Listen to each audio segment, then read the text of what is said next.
ბაჩიაშვილის წინააღმდეგ წარმოებული უსამართლო კრიმინალური სპეცოპერაცია რეალური გამოხატულება ივანიშვილის რუსული რეჟიმის. ბაჩიაშვილის აი ამ დღევანდელ მონათხრობის შემდგომ მას სოლიდარობას უცხადებს კიდევ ერთი დაპატიმრებული ბიზნესმენი გიორგი ჩიკვაიძეს. მისი სიტყვები იყო, რაც წავიკითხე. დღეს მას ეკა ბესელია შეხვდა და თქვა, რომ ჩიკვაიძემ პოლიტიკაში წასვლის გადაწყვეტილებაც მიიღო.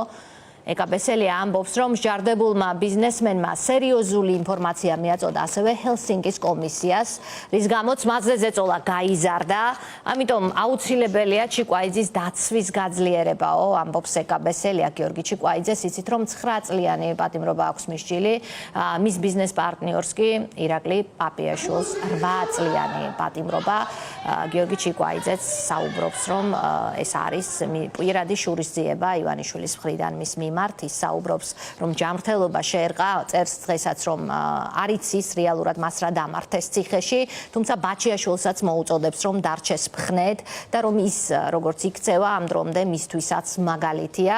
გიორგი ჩიკვაიძემ ციხეში შესვლის წინაც, როცა ელისო ჯარიაშვილსა და გუკა როგავას მისცა ინტერვიუ, თქვა იქაც, რომ მასზე შეიძლება ძალიან ბევრი რამ სცადონ აზრის შესაცვლელად, გასატეხად, მაგრამ ის საღიგონებით ამბობს, რომ არასოდეს დანებდება ივანიშვილის რეჟიმს და რომ მას აქვს მასალები, რომელიც შენახული აქვს ცალკე დამოუკიდებელ წყაროსთან, რომლის მიგნებასაც ვერავითარ შემთხვევაში ვერ მოახერხებს ივანიშვილიო. საინტერესოა დღევანდელი გადაწყვეტილება ჩიკვაიძის, რომელიც ამბობს, რომ ის პოლიტიკაში მიდის.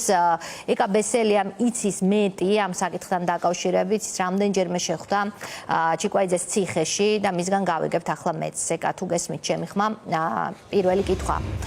რა არის სიახლე ჩიკვაიძესთან დაკავშირებით, მისი სოლიდარობა ვიცით ბაჩიაშვილის მიმართ დავიწყოთ ამით. მოგესალმებით, ქალბატონ სოფო, მადლობა ამ შესაძლებლობისთვის. დილით ხო ვინახულე გიორგი ჩიკვაიძე ისევე ეტლში დამხვდა. პირველი რა ძალიან საყურადღებოა და რაზე ჩვენ გავაგრძელებთ ძალიან ძლიერ მონიტორინგს, ეს არის მისი ჯანმრთელობის მდგომარეობა.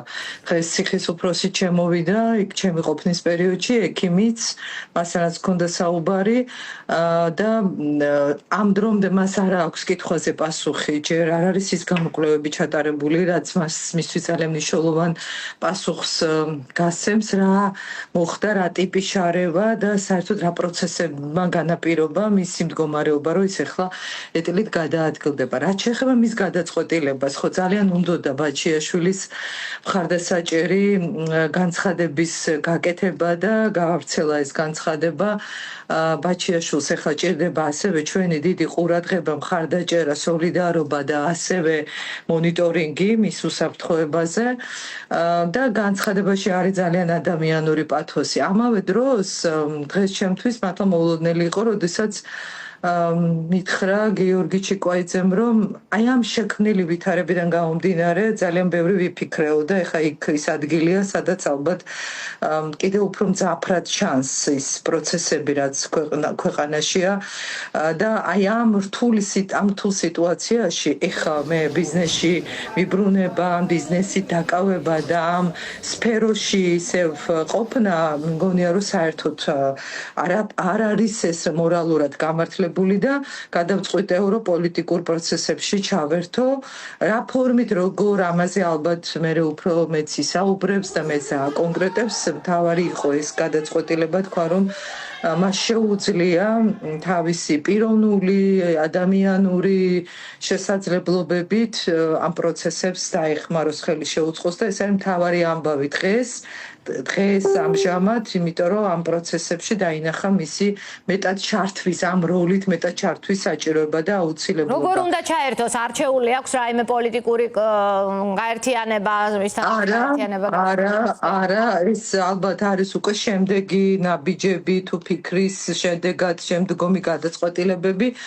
ალბათ შინაგანად, როგორც მივხვდი დღეს მასთან ხანგრძლივი საუბრით, მომწიფდა ამ გადაწყვეტილებისთვის, ეს არის პირველი ეტაპი. ეტაპი. ამის შემდეგ არის ალბათ ფორმები. რა ფორმას აირჩევს და ამაზე შემდეგი შეხვედრების დროს ვისაუბრებთ. ეხლა მაინც ყველაზე მთავარი ამბავის და საკითხი ეს არის მისი ჯანმრთელობა და უსაფრთხოება. მეორე საქმე მისი, რომელიც არის აშკარად პოლიტიკურად მოტივირებული, მზადდება სტრასბურგის სასამართლოსთვის საჩივარი და ამავდროულად წინ არის სააპელაციო სასამართლოს ინსტანცია. მასთან ერთად არის, არ უნდა დავივიწყოთ ეს ახალგაზრდა სრულიად უდანაშაულო ბიჭი ირაკლი ბაბიაშვილი, რომელიც აი არ ვიცი, აი რომელზეც ყველაზე მეც დაარდობს ხოთა შორის და ადამიანურად მას ასევე ძალიან დიდი მხარდაჭერა ჭირდება და ამ საქმეს რომ ეს პოლიტიკური წნეხი ახლავს წინ ეს სააპელაციო სასამართლოს ფილტრი არის გასავლელი და ამიტომ ეხლა შემდეგი ეტაპი იქნება მათ შორის სამართლებრივი ბრძოლის გზა. კაპიტანო, გაგჩაგეკითხებით, თქვენ საუბრობდით რისკზე, რომელიც მოემატა მას ციხეში, იმიტომ რომ ჰელსინკის კონვენციას მიაწოდაო დამატებითი მასალებიო. რა მასალებზეა საუბარი? შეგიძლიათ დაგვეკონკრეტოთ მეტი? კიდევ ერთი რაც მან მითხრა და მითხრა რომ შემეძლო ამ ნაწილში გარკვეული ესე ვთქვათ ჯერ მინიშნებით მე გითხრათ და მითხრა რომ დანარჩენზე მე თვითონ მაპირებ საუბარსო. ძალიან ბევრი და მნიშვნელოვანი ინფორმაციის მატარებელია. ეს ინფორმაცია ჰელსინკის კომისიას აქვს. მიწოდებული აქვს რამდენიმე პირს.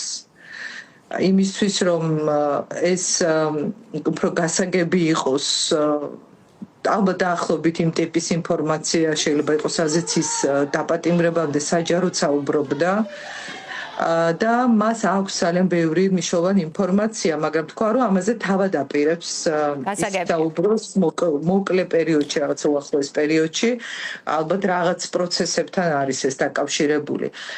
და ის რომ ჰელსინკის კომისიას და სხვადასხვა სამსახურებს, მათ შორის გაეროს წარმომადგენლობას და ადამიანის უფლებათა საერთაშორისო ორგანიზაციებს აქვს ინფორმაციები მასთან დაკავშირებით, ეს მნიშვნელოვანია, იმიტომ ჩვენ გავაგრძელებთ კომუნიკაციას ყველა საერთაშორისო უფლებადამცველ ორგანიზაციებთან, რომელიც დაცვის მექანიზმები იყოს ძლიერი. და სულ ბოლოს ბაჩიაშვილის რისკზე მინდა გითხოთ, თქვენ ხედავთ თუ არა დღეს პირად პატიმარი ასე აღიქონს ყველაზე ივანიშვილის პირადი პატიმარი, მან ისაუბრა სიცოცხლის რისკებზე.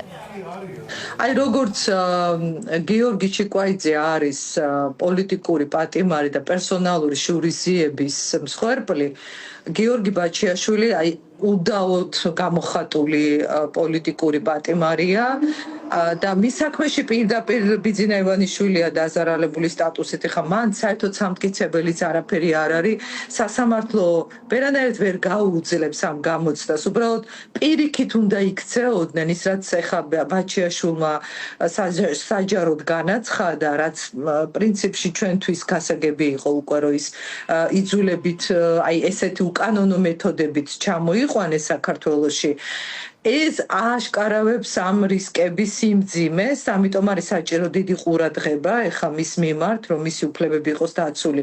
გონიერება რომ კონდეს ეხლა უცნების გუნდს და რაღაც რაციონალურად ფიქრობდნენ, პირიქით იმ საქმეს, სადაც ივანიშვილია დაზარალებული, პირიქით უნდა ეჩვენებინათ, რომ აი სასამართლოს ვაძლევთ თავისუფლებას და არ დავაპატიმრებთ.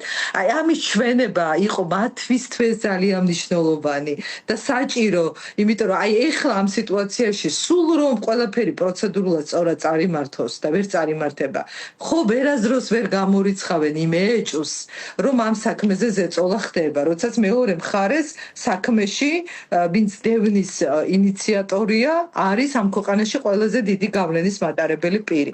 ამიტომაც სჭირდება ხო გიორგი ბაჩიაშვილსაც დიდი ყურადღება და მაქსიმალურად მივაქცევთ ჩვენ ამ საქმეებს. არა მარტო ესეთ სამართლებრივი პროცედურებით, მათ შორის დაცვითი მექანიზმები როქონდეთ შექმნილი.